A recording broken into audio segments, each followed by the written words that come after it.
Hello and good afternoon, everyone. Welcome to this session dedicated to the Just Transition Platform Working Groups. My name is Elodie Sall. I'm a member of the Just Transition Platform Secretariat, and I'm glad to moderate this session today. First of all, apologies for the slight delay. We needed to fix some technical issues first so that we can be sure that this session runs smoothly. We'll first couple of words of introduction. This is the second session dedicated to the Just Transition Platform Working Groups. We have had a first session in November last year to launch the 4 working groups. I'll say a couple of words later on just on the working groups, how they are composed and what do they do if you have missed the session in November. But just maybe a couple of words on the agenda for today.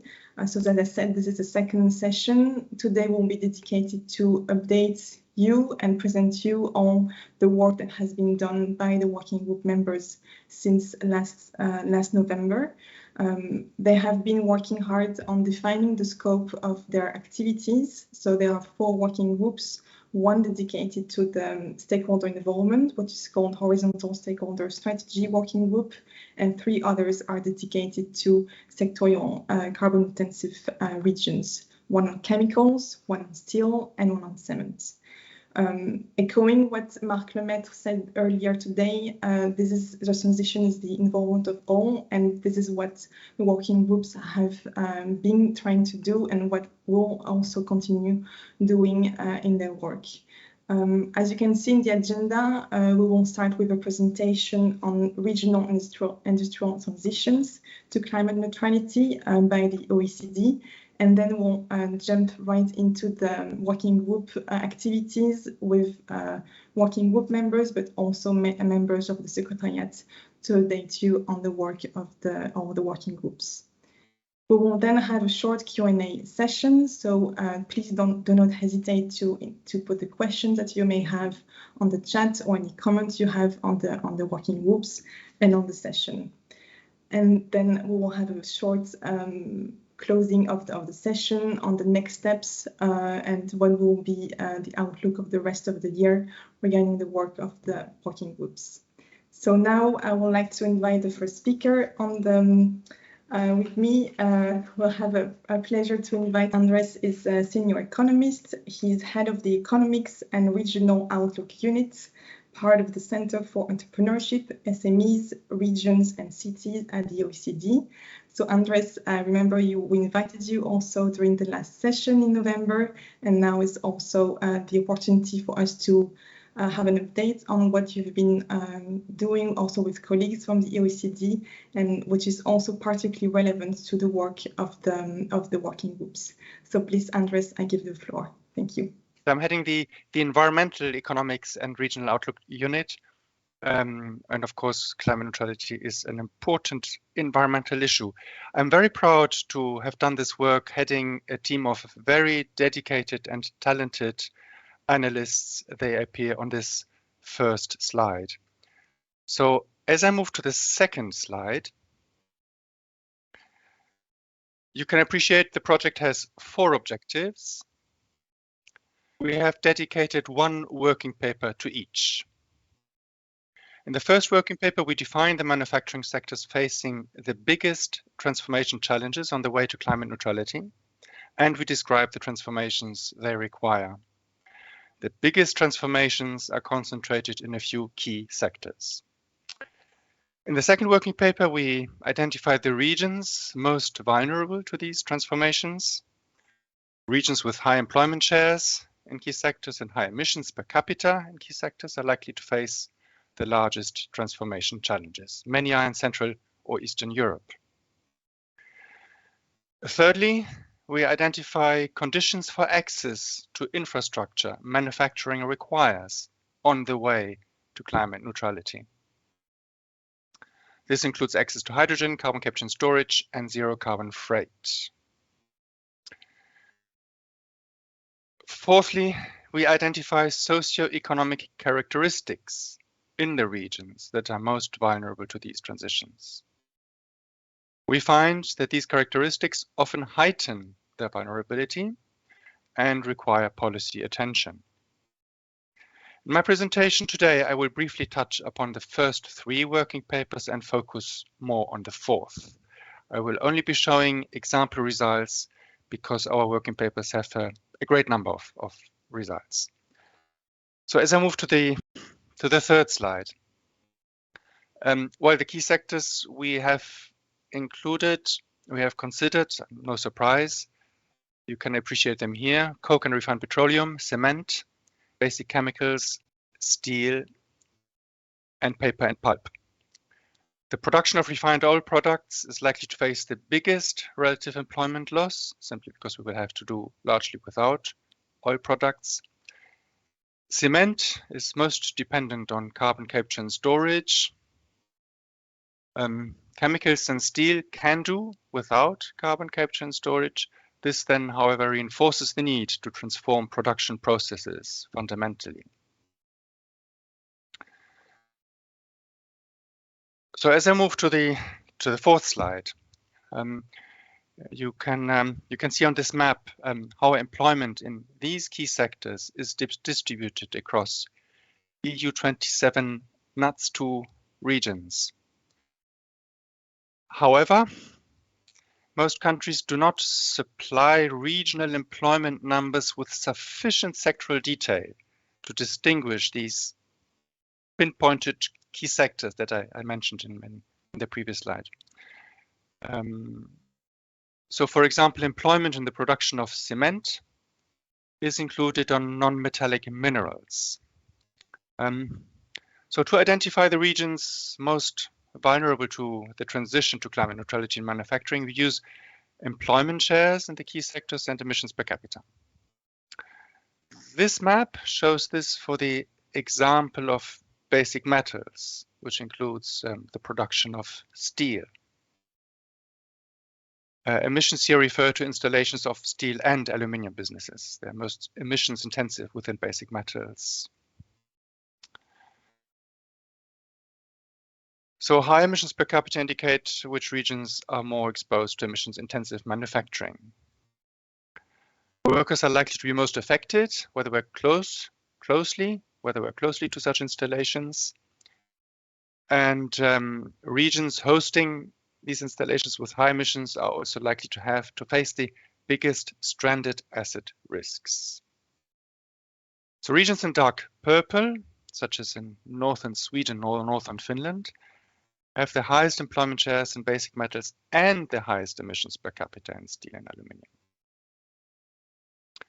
Whereas some regions in northern Spain, you can appreciate, for example, in Cantabria, that employment shares are high, but we have not identified high emissions in this region.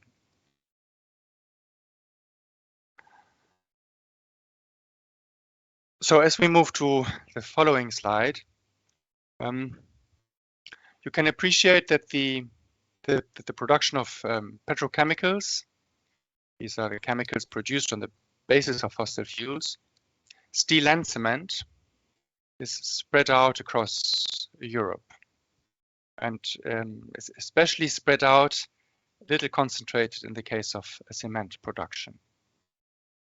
Now this matters for access to zero emission consistent infrastructure. Both hydrogen, especially for steel and chemicals production, and captured CO2 emissions, especially for cement, are best transported via pipelines. Pipelines are subject to scale economies. Clustered production sites face lower costs than dispersed sites because they can more easily share the infrastructure. Some existing pipeline infrastructure can be repurposed, but for carbon capture and storage in particular, new infrastructure will need to be built. Other location factors play a role, such as local renewables production for hydrogen, the connections to port for hydrogen imports, for example, but also for access to exports, and there the availability of rail infrastructure matters, as well as the closeness of suitable carbon capture and storage sites. You will find analysis on all of these in our 3rd working paper. So zooming in on the socioeconomic characteristics of the regions we have identified as vulnerable. We've had a look at socioeconomic characteristics of the regions themselves on aggregate, as well as characteristics of the workers in key sectors and in vulnerable regions. And thirdly, on the characteristics of businesses in key sectors and vulnerable regions. So this is, this is on my slide number 7. So as I move to slide number 8, we have identified 34 regions as being particularly vulnerable, so which stand out on sectoral emissions per capita and employment shares in key industries. And most of them are weaker on several socioeconomic characteristics than the respective national average. And this is true for GDP per capita and average regional wages. And a number of them also face net out migration, suggesting that they appear as little attractive to residents or to some residents. The regions do well on unemployment, which is why the unemployment rate circle here is green. One reason may well be that they have this industrial base. So as we move to the next slide, key sectors provide well-paid jobs. Yes, that is a striking finding. In most vulnerable regions, the key manufacturing sectors pay higher, often much higher wages than other jobs in the region. So for example, in the Hungarian, so this is slide number 9.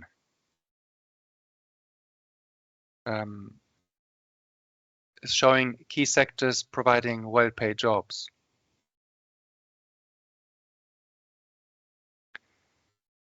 You can see a series of bars in different colors. So it is slide 11. Yes, thank you. And you can appreciate that the region, the Hungarian region of central Transdanubia, which appears right at the top, it's in dark blue because it's a Hungarian region, that in this region, wages on jobs in basic metals industry pay almost 80% more than other jobs in the same region.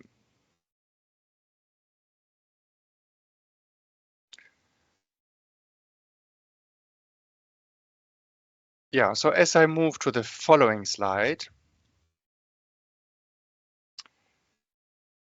here now on worker characteristics, we find that vulnerable regions differ in the extent to which workers in one particular key sector are vulnerable, for example, to low pay. And here I show this for the examples of chemicals production. So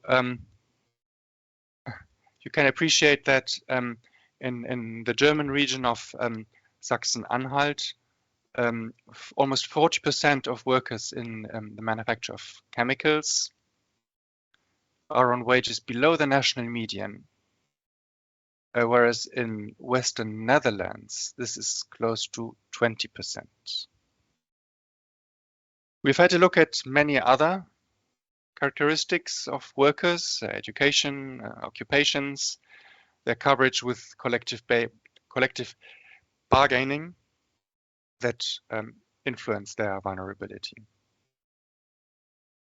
So as we move to the next slide, and still on worker characteristics, while young workers may face the biggest need to acquire green skills because they will want to build their careers on such skills. Temporary contracts, we know, lower the incidence of participation in employer-sponsored training. Young workers are particularly vulnerable to temporary contracts in some regions. For example, in this slide, in the manufacture of non-metallic minerals. And this is especially striking in the Polish region of Centralny, on the far right, the top panel of this slide. And in some regions, young workers are also more likely to be on low-skill occupations, which also risks reducing the participation in training. So as we move to the following slide, the final slide, firm performance matters because regions with less productive firms may be more vulnerable. And this is because firms which are close to the productivity frontier, meaning close to top productivity performance in the sector, these firms will find it easier to incorporate technological transformations, and technological transformations are part of the needed response to get to net zero emissions, to climate neutrality. More productive firms also tend to be more profitable and so therefore have more resources to finance the needed investment, which is substantial. And so we have identified productivity for some businesses. I'm saying some because our data set has some limitations. We could do more with larger data sets with more time. We could illustrate this in a more comprehensive way. But anyway, but still you can appreciate that for the firms for which we do have observations, productivity differences, for example, in the production of steel, are substantial. So if you look at the top left panel, firms in the Italian region of Friuli Venezia Giulia, they seem to be high productivity firms, close to the most productive ones. But this is different for the one large firm, therefore a large circle, in the Upper Austria region, where the productivity gap to the frontier seems to be more than 10%. 25% of firms in our data set are more productive than this firm in Upper Austria. You can see this on the right-hand side. This concludes my presentation. Thank you very much for your attention, and I look forward to. Thank you very much, Anders, for this very comprehensive presentation regarding the study you're leading. So thanks very much. We'll see later on if there are any questions from the audience regarding your slides. So again, if you have any questions or comments, please do not hesitate to post them on the chat. I think this gives, a very good background and context about the situation, looking at socioeconomic challenges, vulnerabilities. There are some similarities, of course, across different sectors, but also many differences. And this is what also the working groups are focusing on, and hence also the three different working groups. So thanks again, Andres, for your presentation. Now I would like to move on to the second part of this session, which is dedicated to the activities of the working groups. Maybe a couple of words before giving the floor to colleagues and members of the working group. I would like to briefly update you, and maybe if you haven't had the chance to participate to the previous session on the launch of the working groups in November. So in the next slide, you will see just a brief recap on where we stand actually regarding these 4 working groups.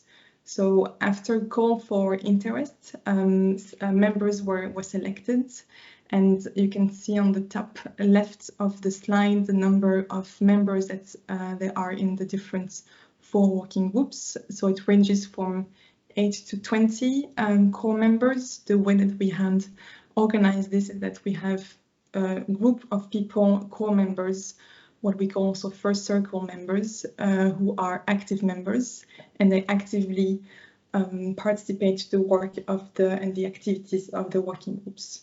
Then we have also close members that we consult when there's an important milestone achieved by the working groups. This has been the case, for instance, regarding the scoping paper. So in total, we have more than 140 working group members. If you are interested to join, if you are interested to be informed also, don't hesitate to let us know. We'll communicate to you the email address of the Secretariat. So if you want to be a member of this one of these working groups, don't hesitate to let us know. It will be a pleasure to welcome you. So as I was saying before, these 4 working groups have been trying to define the scope of their activities and to see, okay, what are the main priority areas or focus areas they would like to work on for the coming months. So since November, all members have worked quite hard. We had 2 working group meetings. Other ones will happen actually this week and next week to really kick off also the implementation phase, because this, as of today, the scoping phase is over for these working groups. They have defined the scope and defined the focus areas. So they have produced a scoping paper that are also in all of the 4 papers have been published on the website, so you can consult them as of today. That's a great pleasure also of ours, so that we can share with you. Congratulations also to all the members who have worked very hard on preparing these documents. And the main aim of these documents is indeed to scope the work, to lay down the foundation of the preparation of the implementation plan, which is the second milestone, and the next milestone all the members are working towards. So these papers are rather short, but they just explain basically where the working groups are heading to. On the slide that you can see on the screen, this is a couple of screenshots of the website. So as I said before, this is the new web page, brand new. So you have also access to the list of members if you want to have a look at which organization is part of the working groups. I invite you to have a look. So I think I'm done with this short presentation. Now I would like to also present you a short video that we have prepared with the collaboration with other working group members to give you a bit of insights on how it goes in these groups, and then we'll move to the discussion with the other working group members. So I will ask my colleagues from technical side to put the video on.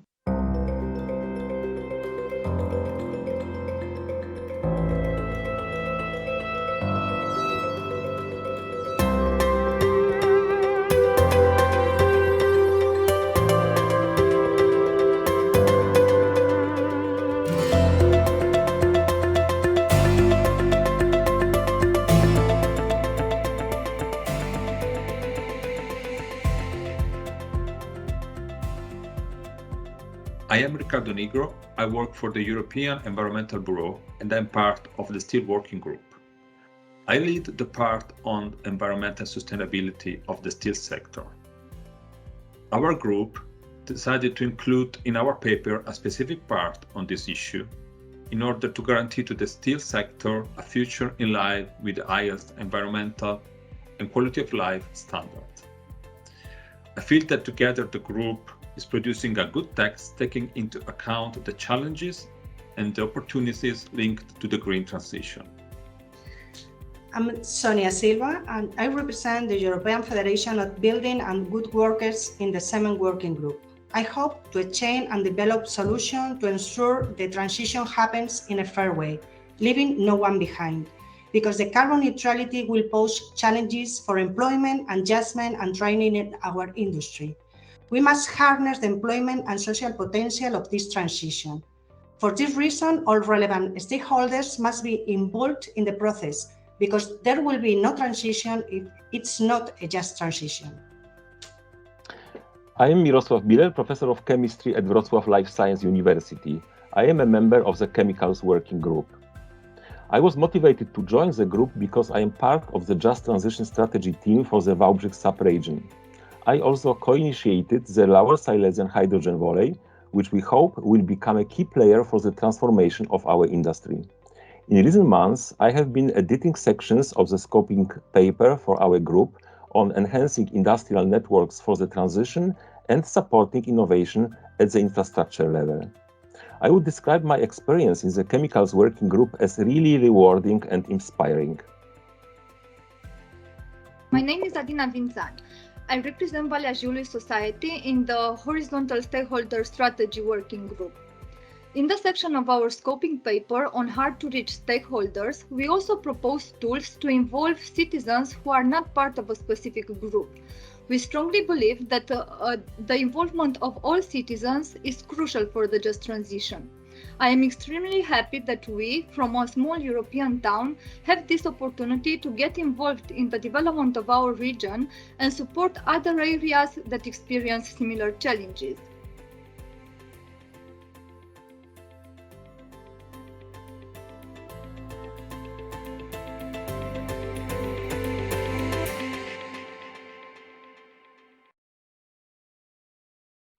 Great. I hope you enjoyed this short video.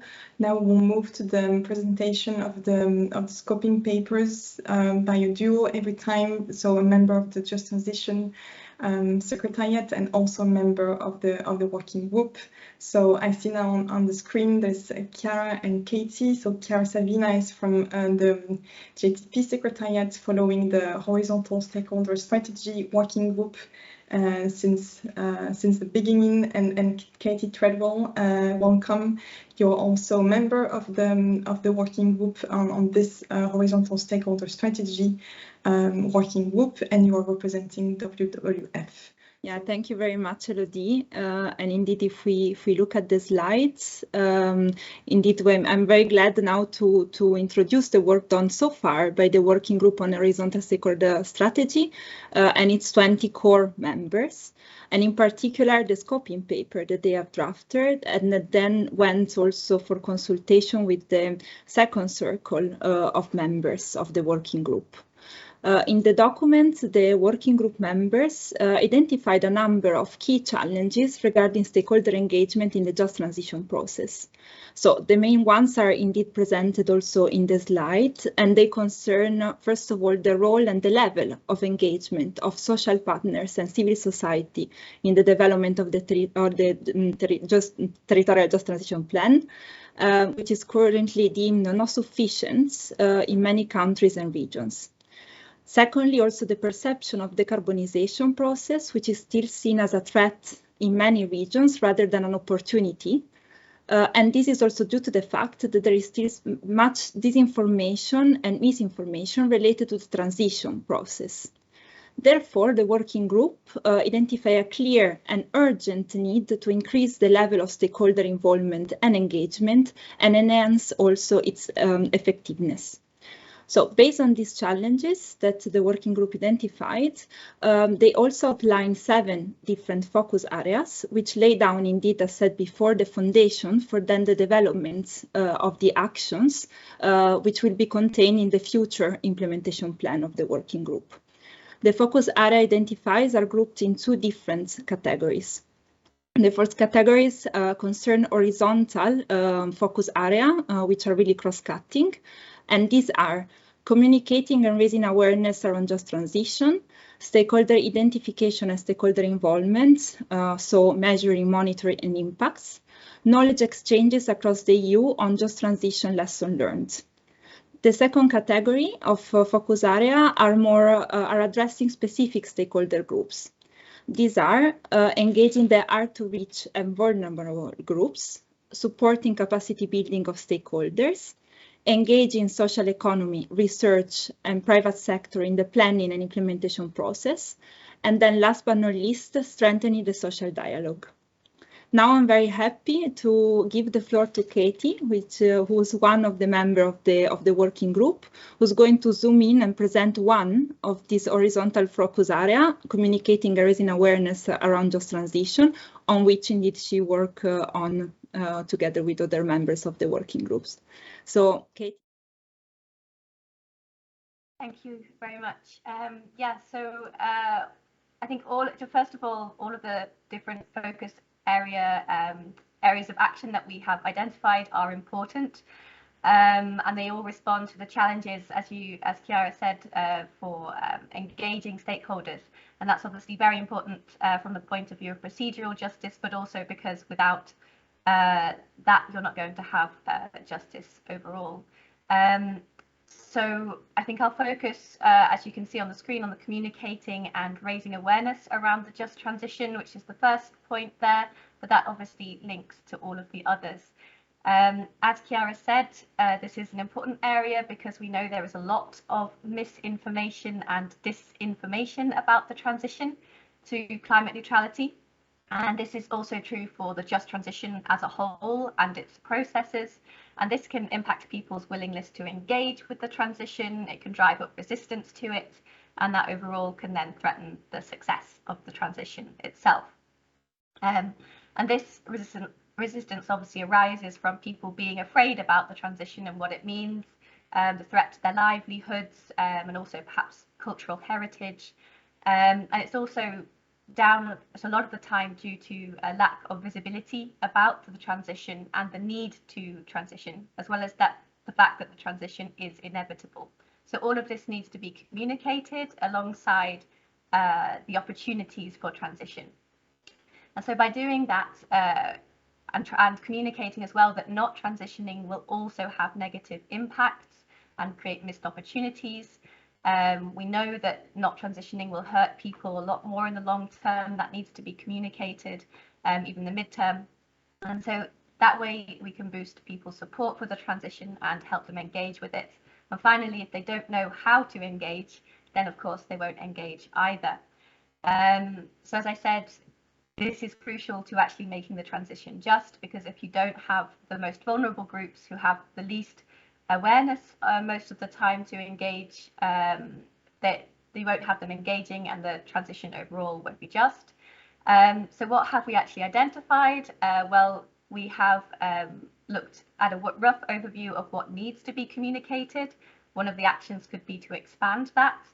But to give some examples, there's the rationale for the transition itself, and how the transition is happening, what the kind of best practices are that exist around transition, and then also, very importantly, the actual progress on transition when that happens. So people need to know what is actually happening. It can't be that the strategy is developed and then that's it, and we don't hear about it again until another strategy is developed. We also start pointing to how that information needs to be communicated. And I think if any of you were listening earlier to the session, the opening session, Miosława Milka from Bankwatch was also emphasizing the need for transparency and targeted information to stakeholders. And so actually one of the things which I would like to really kind of underline is the need to localize information. And so the group perhaps can focus as well on how to make sure that that information about the transition and the information about how to engage with the transition is made relevant to the very local level and to the small stakeholders who have limited capacity to engage on the ground. So what activities are we planning? Well, one of the activities which we might engage in, for example, is looking at how to make it more relevant to people on the ground. So through perhaps what a regional transition observatory could look like, where that might be feasible, kind of barriers to that, as well as maybe developing guidelines on the kind of things that are needed at the regional level for that, to improve awareness and engagement of stakeholders on the ground. There could also be these bodies perhaps might link into other activities which we could look into as the group, so developing information campaigns as well. What makes a good information campaign? Targeting communities at the local level, and then also looking at the synergies between the other areas. So for instance, the other cross-cutting areas like best practice sharing and engaging stakeholders. And then finally, obviously, a good place to start might be to look at what exists already. So collecting examples of good communication practices already. And obviously that will start emerging as we see the plans being implemented and being adopted, so we can have a look at how what might emerge there. Obviously, we're at very early stages in the group, so I'm looking forward to engaging with others there to see how we can take it forward. Thank you. Thank you very much, Katie. Thank you very much, Chiara, also. So indeed, this working group is really focusing on stakeholder involvement, stakeholder engagement, and how to really make sure that no one is left behind in the transition process. It's a kind of horizontal, cross-cutting also working group. So not focusing specifically on one sector, but really on how to better engage and involve stakeholders, especially during the implementation of or future implementation of the territorial just transition plans. So very much looking forward to the next session actually on the that we'll have in the second half of the year to discuss about what are the concrete actions also that together with all the other working group members you will develop and have more concrete ideas about how to really go in depth and this after having identified these focus areas. So now let's move to the 3 other sectorial working groups, starting with the working group on steel. I will now invite Johannes van Jacob, who is a member of the Just Transition Platform Secretariat, together with Lydia Greco, who is representing the University of Bari in Italy. So you have both been involved in this working group on steel. Giving first the floor to Johannes, and so that he will present the challenges identified by the working group members. Johannes, the floor is yours. Thank you. Really a pleasure to coordinate this process and to work with you together on this. This, of course, applies to the 3 main authors regarding the specific sections of the focus topics. And Lydia will give us some insights in a moment, but this also applies to everyone else who has contributed. We identified 3 focus areas. It's of course a question about talking about the regional labor market effects, assessing the impact of transition on the workforce. This means adequate resources, new jobs linked to circularity, and so on. A second focus area, which was elaborated, deals with the question of environmental effects of just transition. So one step beyond, not only talking about the just transition as itself, but also on the question, what effects will it have on the environment, recycling, carbon reduction, carbon avoidance, and so on. And a third focus area, and this is the point where I would like to introduce Lydia, is the issue of governance in the just transition, and Lydia elaborated this chapter in our scoping paper and will give you some insights right now. Thank you. Thank you. Thanks, Johannes, and good afternoon to everyone. As Johannes had just mentioned, one of the focus areas of the Steel Working Group has been one on governance. We thought that this area was important as the European Commission itself calls for a new pact among citizens, institutions at various levels, and the industry for the transition to be just.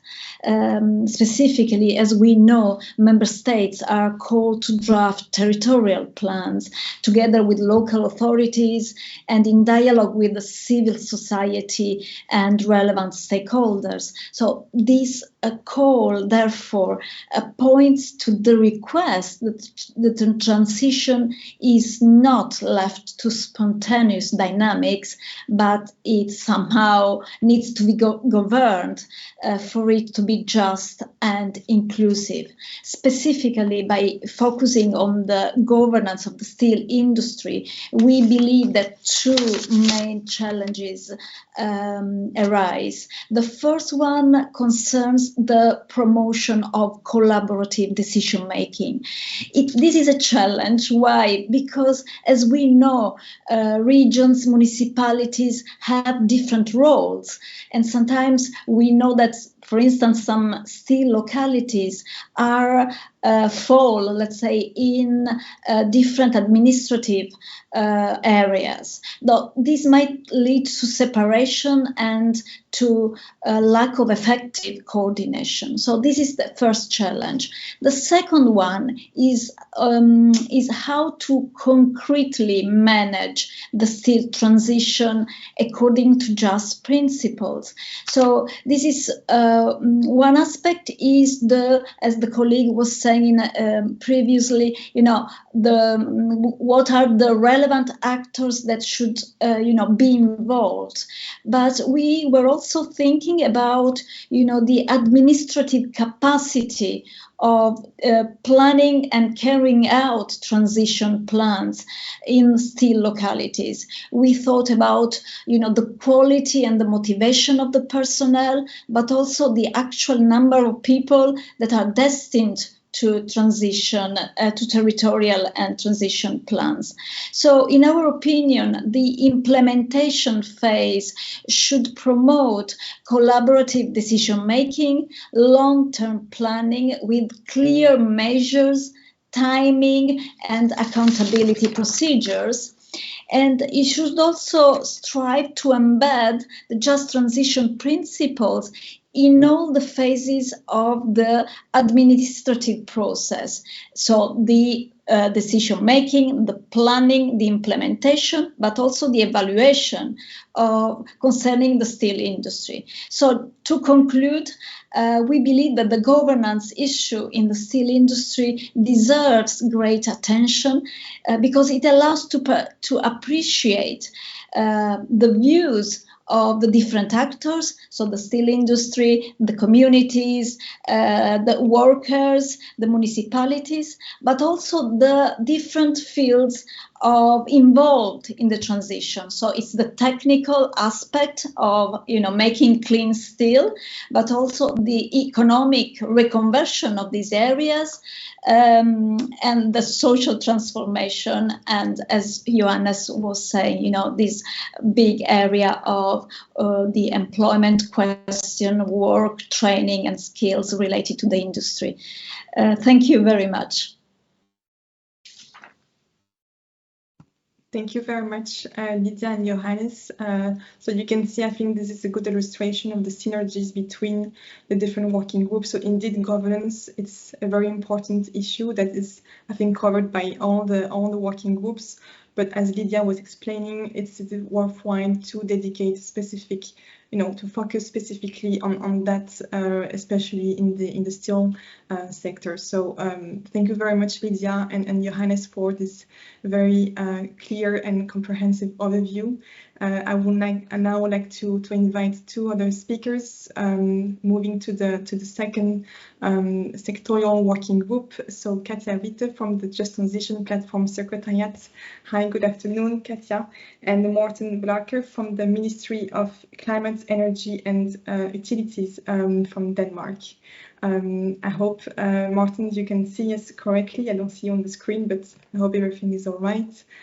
So Katja, I'll give you the floor first to give us an overview of what you've been working on in the Salmon working group. Thank you very much.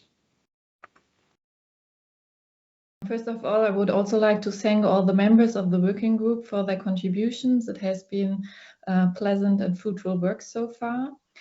In the cement working group, we have described the most important challenges for the transformation of the affected regions for the sector as follows.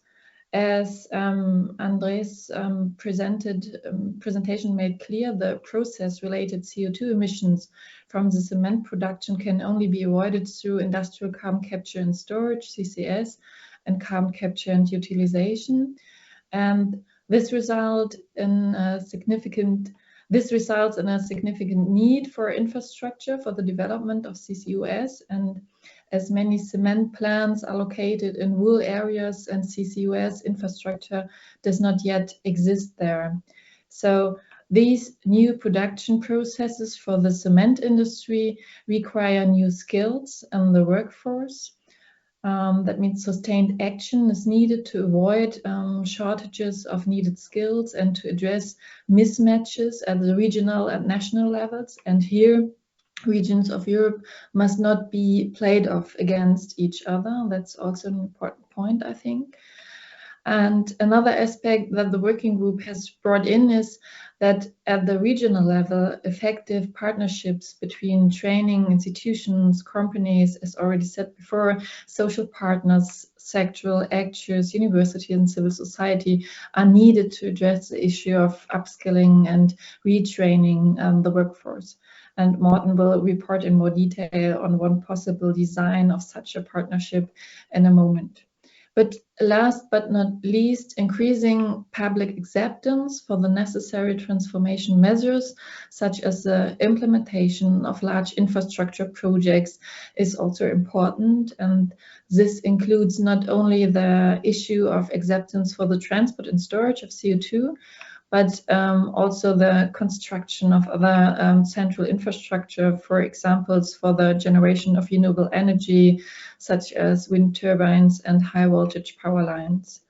So what is crucial is not only social acceptance, but also political acceptance and political support for the necessary technologies.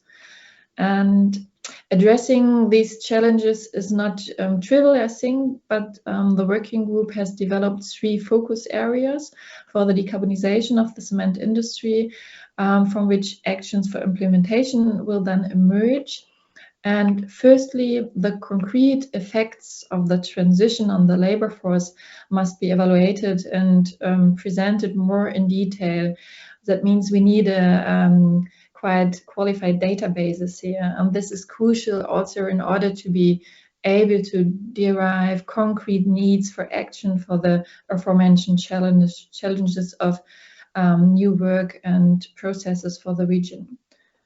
The second focus area includes the topic of governance and networks, and here approaches are to be developed that represent and address the necessity and the associated challenges of public-private cooperation for a just transition in the cement industry.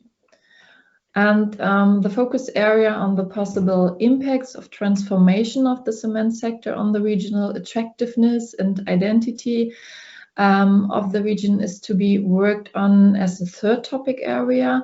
The focus area is still market in gray here because it has not yet been elaborated in the scoping paper, but this should be done as soon as possible so that actions can be also developed for this focus area.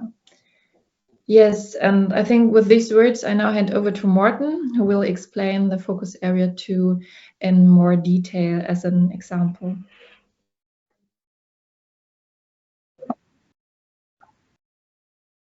Thank you very much. May I have the first slide?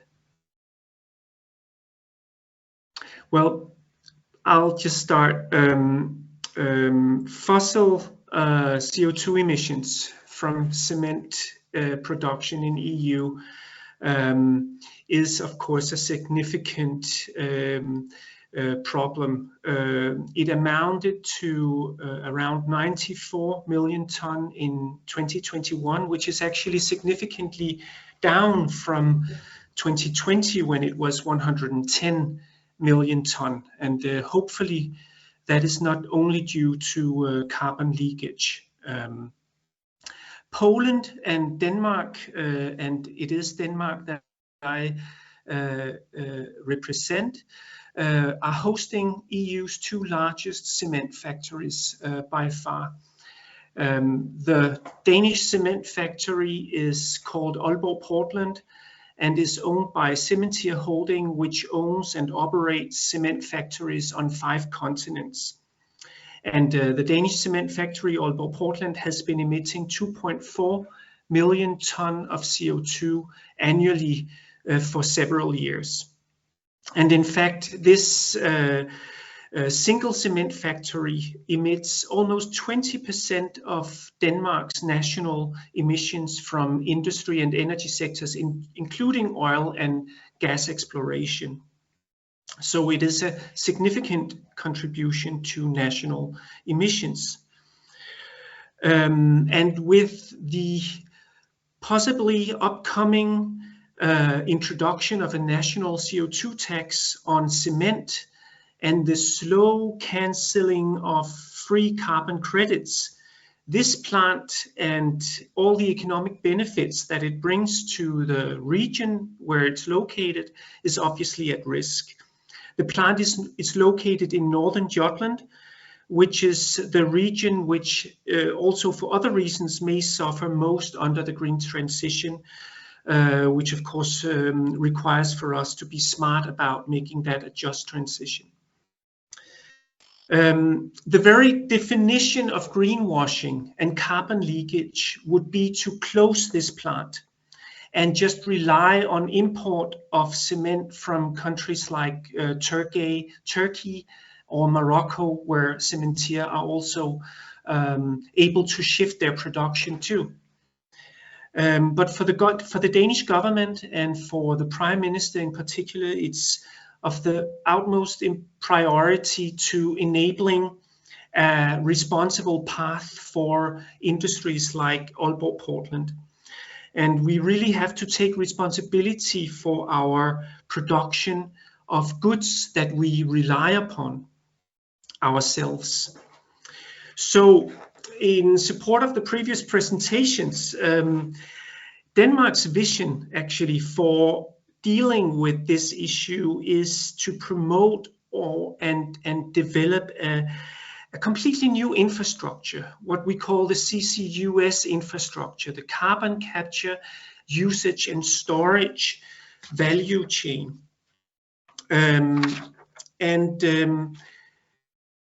Like in brief, we are basically very particularly committed and in need of exploring paths for public and private partnerships for this infrastructure. And if you make, just as an example, like if we are to construct and develop such infrastructure where we have single factories like Aalborg Portland, which are so massive and relatively big compared to any other part in that infrastructure, it is of course of utmost importance that we have a common long-term perspective on the need for addressing the emissions from a plant like Aalborg Portland.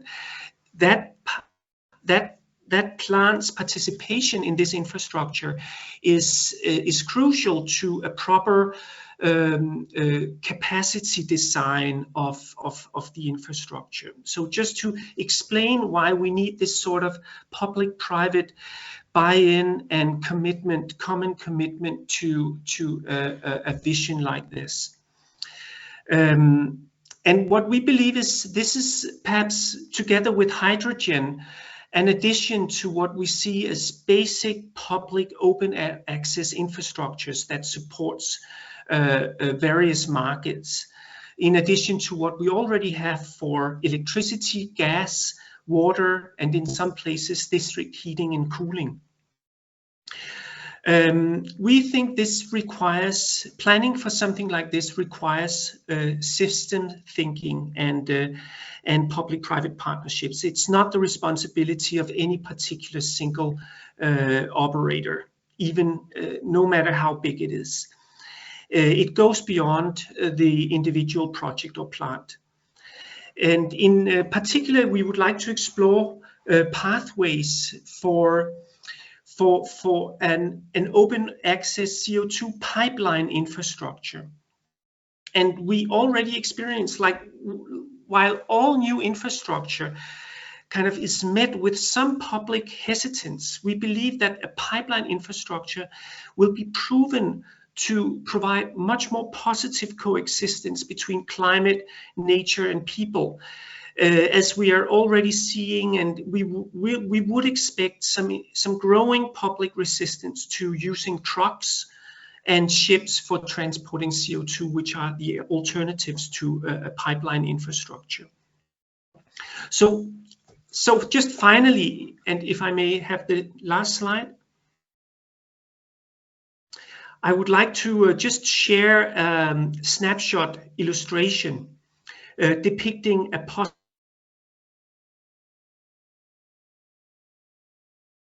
Denmark. And nothing is yet decided or not even under construction. We are very much in the very early phases of planning and developing this whole new regime in climate solving the climate crisis. So, but we do believe that such kind of a vision would best support future markets for CO2 management, and possibly if publicly owned private partnerships like Evida in Denmark, who has kind of drafted such early blueprints like Fluxus in Belgium, Nordion in Sweden, or Open Grid Europe in Germany, like gas grid operators who are already owning the natural gas transmission pipeline network, and which may be obvious operators for also operating and developing these new infrastructures for CO2 and possibly hydrogen, or most likely both of them, right? So, and obviously, in closing, I'd say that this open access infrastructure, of course, is not just for cement and fossil emissions, but it's also the kind of long-term savior for managing CO2 captured from biogenic resources, which we understand create negative emissions when storing those, so-called BECCS, or bioenergy, carbon capture and storage, which removes basically CO2 from the atmosphere together with DACs, direct air capture, and which is of course something that we all know IPCC predicts is indispensable for reaching our fundamental climate targets for climate neutrality. Yeah, so that's my contribution. So thank you. Thank you very much, Morten, and thank you very much also, Katja, for presenting the work of the Cement Working Group. Now moving to the last sectorial working group focusing on chemicals. I have a pleasure to invite Jan-Philipp Kramer from the JTP Secretariat, who has been following closely this working group, and also Monika Vanka from the European Chemical Regions Network. So I give you first the floor to Jan-Philipp, please. Yes, good afternoon also from my side. It was very interesting to listen to the colleagues from the other working groups, and I think many things that were said can also relate to the chemical sector. I guess we all are aware of the major challenges that the transition to climate neutrality poses on the European chemical sector. Also, given its economic significance, it's a matter of real urgency. Just looking at the employment figures and also the supply chain interlinkages that we have in the chemical industry.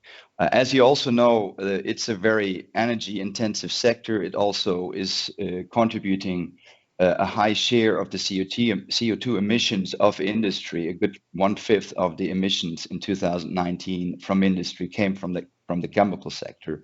And therefore we have a real challenge and task to do, right?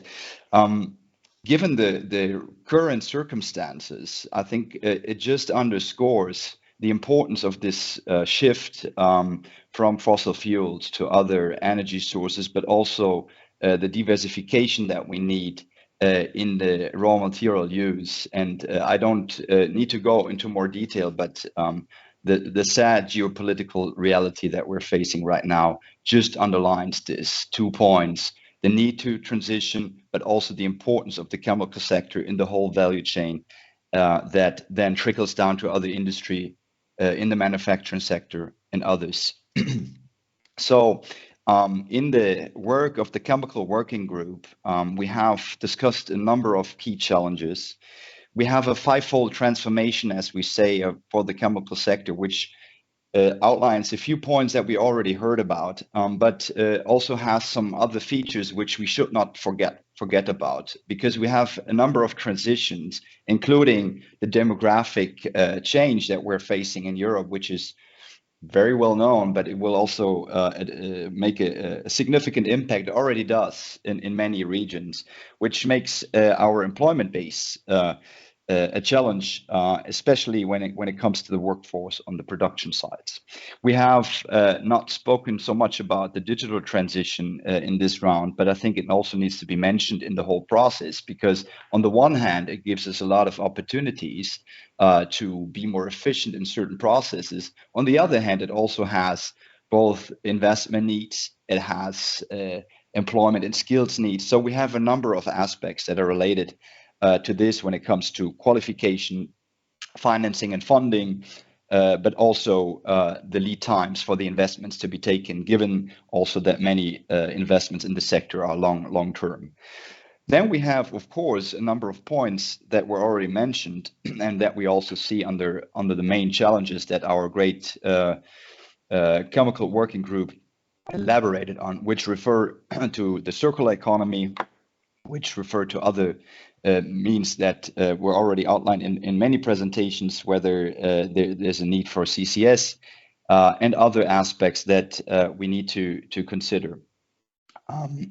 All in all, under the 4 challenges that you see on the left side, the working group identified a good 30 specific issues to be tackled, which are outlined in our working paper, or scoping paper to be more precise.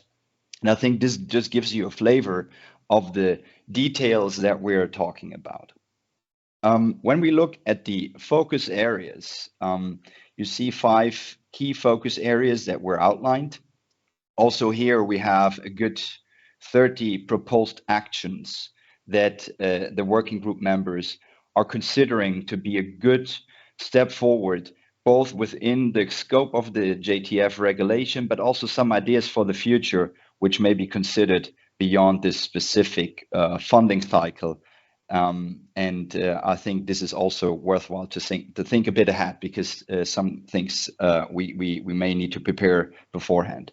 When it comes to these 5 areas, on the one hand, we see again the need to strengthen the role of regions in the multi-level governance. We have nicely seen on the map shown by Andres earlier the strong concentration of the chemical sector. At the same time, we have concentration in microsites, but we need to ensure a coherent and integrated policy development for the chemical regions. And I'm very much looking forward to what Monica Banca will tell us after I provide the overview. Then we have the second focus area, which deals with the enhancing of industrial networks for transition. Now you could think, yes, networks have been always there, but we have a completely new framework condition right now that we're dealing with. So we are expecting that the transformation will require much more collaboration between companies that were originally competitors, right? So the co-opetition or also the open innovation paradigm will be more important in the future in order to do this. We also need to make sure, and that's another issue that's linked to this focus area, is that the small and medium-sized, but also startup companies aren't able to scale up, because this big integration we see as a challenge, while we obviously still need to also ensure the competitiveness of our large industrial companies in the chemical sector in particular. And all this will change the value chain structure.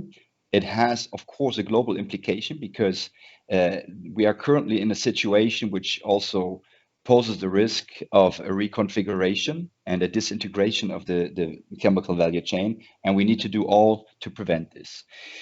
And this is where, of course, innovation comes in. And we have already heard very interesting things from the prior speaker, Morten from Denmark, supporting innovation at the infrastructure level. I think this is something in itself which is key. We are talking, of course, about also the pipeline structures, but we're also talking about developing local ecosystems for new innovations or for chemical technologies, which could be, for instance, based on locally available waste, these kinds of things, and other areas which may also refer to education of chemical managers or something along these lines. And of course, also hydrogen was mentioned earlier by Andres again, which is key for the chemical sector. The two last issues, I think they are basically the fundament of what we're talking about when we're talking about society in general and humanity also, right? So supporting the labor market and employment in the chemical industry, of course, is a matter where we see a lot of transformation. We see the half-life of knowledge being really reduced. And we also are still lacking a bit the clear picture of the transitional skills that we need to come from the current phase to the future. And this is something that our great members in the working group gave a lot of attention to and already have good ideas on how to tackle this. Last but not least, supporting welfare systems and care economy is something that our group discussed very intensively. This has a fundamental implication because with this issue, we could see a number of negative trickle-down effects, if you want, if we are not able to really get this transition right and make it a just transition as we are aiming for, which then has a severe effect on the individual, on the family, on the community, on the regional economy at whole. So many things I would say, and I hope my working group members agree, of the proposed actions we hopefully don't need if we succeed to keep this transition on path, is if we manage to enable the just transition, which includes all of the other elements that I just outlined. And now coming back to the first point, governance, I'm very happy to pass over to Monica and let Monica explain some more details about one of the thoughts and developments in our working group. Monica, over to you. Thank you, Jean-Philippe. Thank you for your overview. It was very inspiring. I represent the European Chemical Regions Network, and for us, of course, the regional perspective is always the most important, and it is the core of our activities. That's why I chosen the first focus area we identified in our working group to present more in details. So I want to focus on the strengthening the role of regions in the multi-level governance. And during our work in the working group on chemicals, we identified several challenges that should be tackled to help regions to achieve the just transition. First of all, we see the huge need that regional and local authorities should have a bigger influence on the decision-making process, because they are really dealing with the decision-making consequences on the ground. And for that, we see the need of coherent and integrated policy. This coherent and integrated policy is essential to create a dialogue between different stakeholders, also the social partners included. And this dialogue between all the partners can help to increase the knowledge about the regional specific features and exchange the information, because we consider that there's a lack of exchange of information between regional, national, and European level. And if we can tackle this, let's say, problem, I think we can better address the campaigns and raise the public awareness, and also better assess the regional needs and consequences of the sectoral changes. And when we take all of this into account, we also identified several actions that can be considered for the implementation plan. And first of all, we see the need of additional support for regions that are really making the transition from the fossil fuels production to the renewable energy projects. It is important to help them to scale up the projects, because this first stage is the most vulnerable step in the transition. also, we see the huge need to exchange the best practices and support the interregional cooperation. It is essential because it can simply decrease the cost and time that is needed to implement new solutions. That's something that can help simply to replicate the solutions that are already on place. Also, we think that public administration can also implement some solutions inside its administrative structures. We think here about the green public procurement procedures or regional one-stop shops that can provide the up-to-date information for the citizens, for the businesses, or for the international networks. And of course, the last but not least, we consider that campaigns and raising the public awareness is essential to achieve the just transition, because it simply cannot be achieved without the engagement of all interested parties. And in this point, it was already mentioned in the previous group that also we need to really work on engagement of the citizens and ordinary people that are really suffering sometimes with the problems with the environmental problems and a lack of some solutions that can improve the quality of their life. So from my side, that's all. That are the most important challenges and actions we identified in the Chemicals Working Group regarding the strengthening the role of regions and multi-level governance. And of course, on behalf of the group, I really would like to encourage you to contact with us if you have any ideas or you want to contribute to the work. And of course, I want to encourage you to contact with European Chemical Regions Network. Thank you very much. Thank you very much to you, Monica, and thanks again, Jan Philippe, for this presentation. I see we have a couple of minutes to take questions from the audience, so I think we have about 8 minutes left in our session before we wrap up. So I think there's one question that was posted on the chat regarding upskilling and reskilling. So I hope I can have the working group members with me on the screen so that I will invite them to reflect on this question. So I would like to have Lydia, Morten, Monica, and Katie back with me. And the question is specifically asked for the working group focusing on the sectors. So what kind of upskilling and reskilling is needed? So which new skills for the just transformation of those sectors? Perhaps Lydia, you can start answering that question.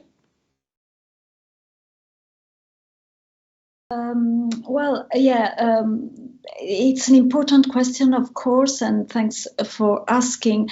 The complexity is that in the transition phase, we will see some jobs disappearing. We will have some skills that need to be updated.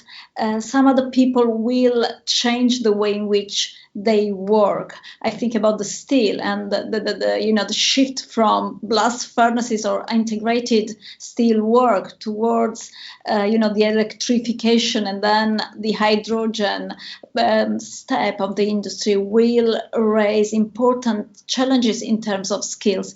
But in our group, we discussed about before establishing which kind of training and what kind of specific skills requirements are there. Maybe we thought that an important step is to have a granular mapping of the employment consequences or the consequences on employment about concerning this shift, because we know little about what's the impact on the skills. So we thought that maybe without an understanding of which workers are impacted and in what ways, it's really difficult to start a training or reskilling path. So in our opinion, these are important issues, but they should be preceded by an analysis of the impact of the technical shift of the industry.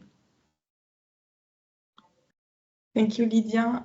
Perhaps Morten from the cement sector, when it comes to the question on new skills, some reaction. Yes, it's obviously a crucial question, and in our perspective, we actually see that with this strategy, it won't change much in cement production. So that sector in itself, of course, considering all the other options, which are alternatives to capturing CO2, like developing alternative value chains or products within cement, of course, could be part of their own innovation process. But what we see is a new infrastructure, a new sector arising. And what characterizes this sector is that it's an open door, like for the oil and gas industry. We need piping and drilling and pumping and people who have already experiences with dealing with gases and the underground. So in that sense, I believe that the carbon capture, usage and storage infrastructure is a sort of a perfect opportunity for the challenges that are related to the transition and the greening of the oil and gas, the fossil oil and gas industry. And obviously in that sense, there will be some reskilling and training required to adopt new, relatively new gases and procedures. But basically, I very much hope that we can sort of combine our challenges by also offering an opportunity and cross-sectoral benefits from this sort of a strategy for dealing with cement as well.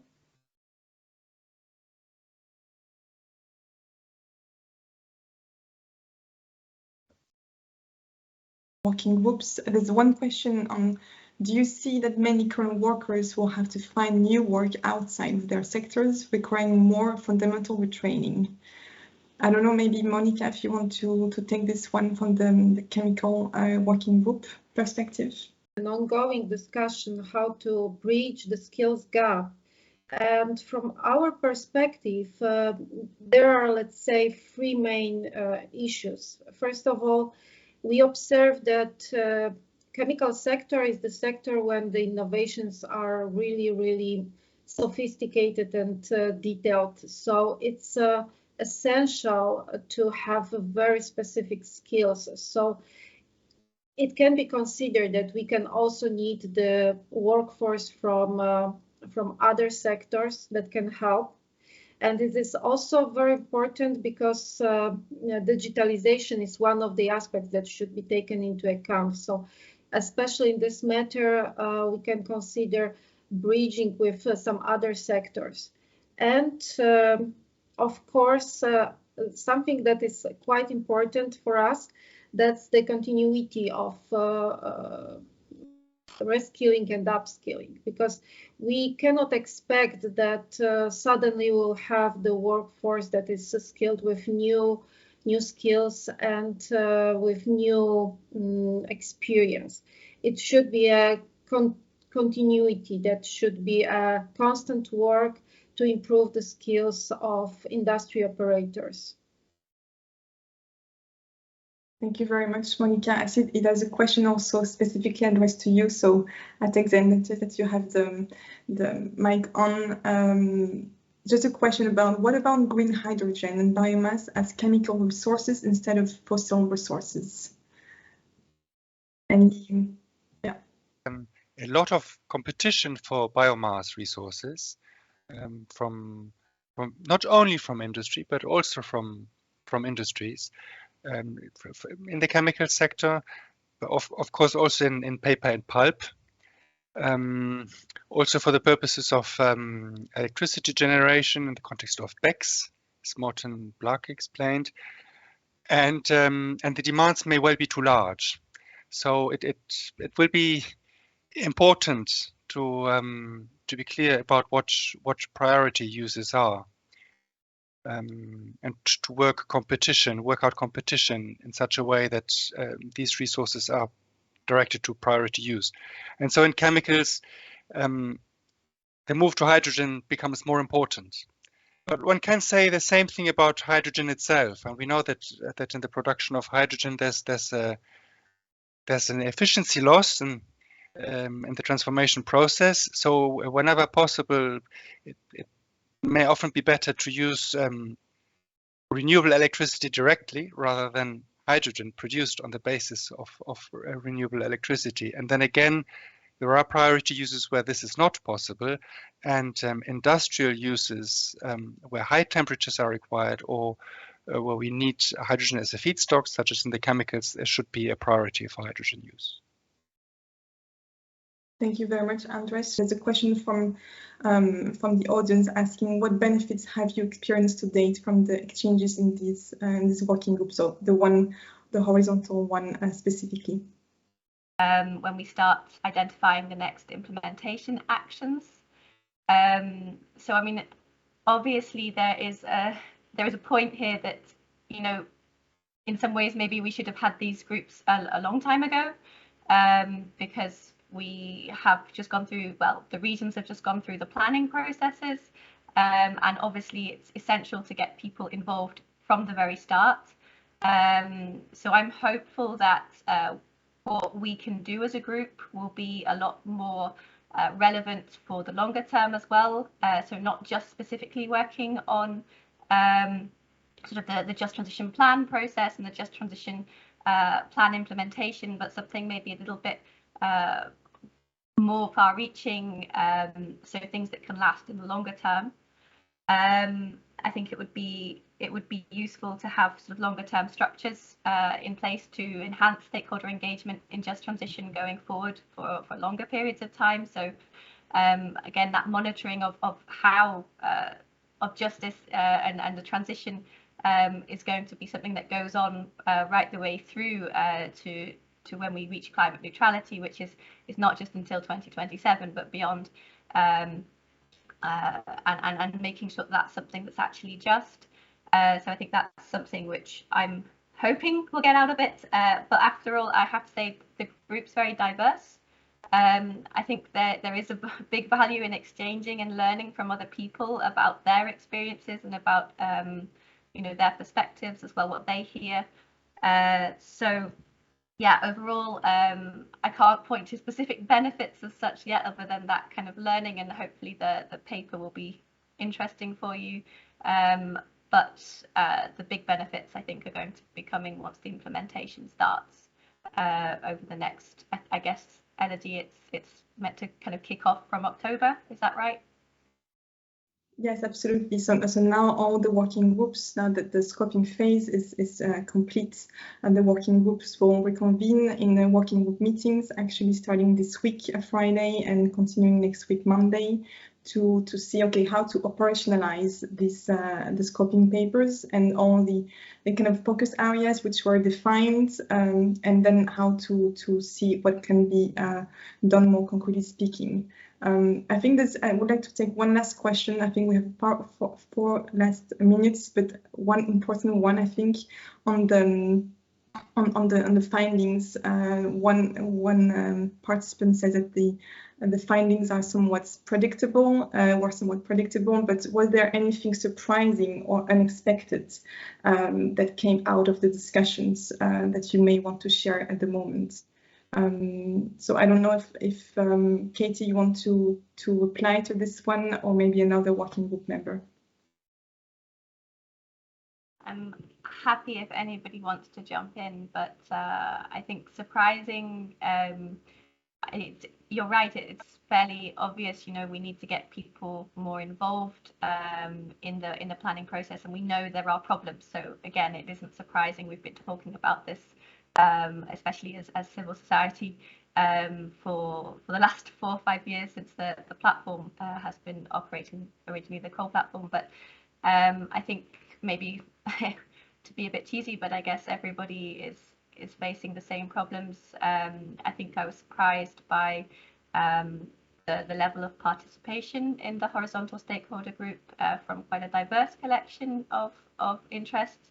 I don't know if that's the case for the other groups. I don't think it's quite as wide-reaching, which would be problematic. But I think there needs to be emphasis on making sure that participation from smaller stakeholders in particular continues, and that their interests are represented, because they won't always be able to take part. I mean, we're a big NGO, WWF, relatively, but you know, this is quite an abstract exercise in some ways, even though we're looking for concrete results. So maybe looking to the Commission to continue facilitating and making sure that that the interests, that dispersed interests, if you like, of the populations, the vulnerable groups, are also represented in these processes, and always being conscious of the imbalances that we have in the capacity of different stakeholders to engage. So yeah, I think surprised it's fairly balanced so far, which is a good thing, but hopefully that we can see that continue, and it will require continued efforts on your side. Thanks. Excellent. Thank you very much, Katie. I can reply to one question that was posed in the chat directly regarding the identification of good practices. So these are included in the scoping papers, and also there will be also elaborated more in the implementation plan. So I would say stay tuned and do consult the JTP webpage. You can have a look at the papers, and also contact us should you have any comments or idea or suggestions. All right, I would like to close this Q&A session. Thank you very much to the audience for all these interesting questions and for your participation. We have 2 last slides that I would like to present to you, just on the next steps of the working groups. So you can see on the timeline that the scoping phase is now over, and now we are going to focus on the development of the action, starting with working group meetings this week and next week, as I mentioned before.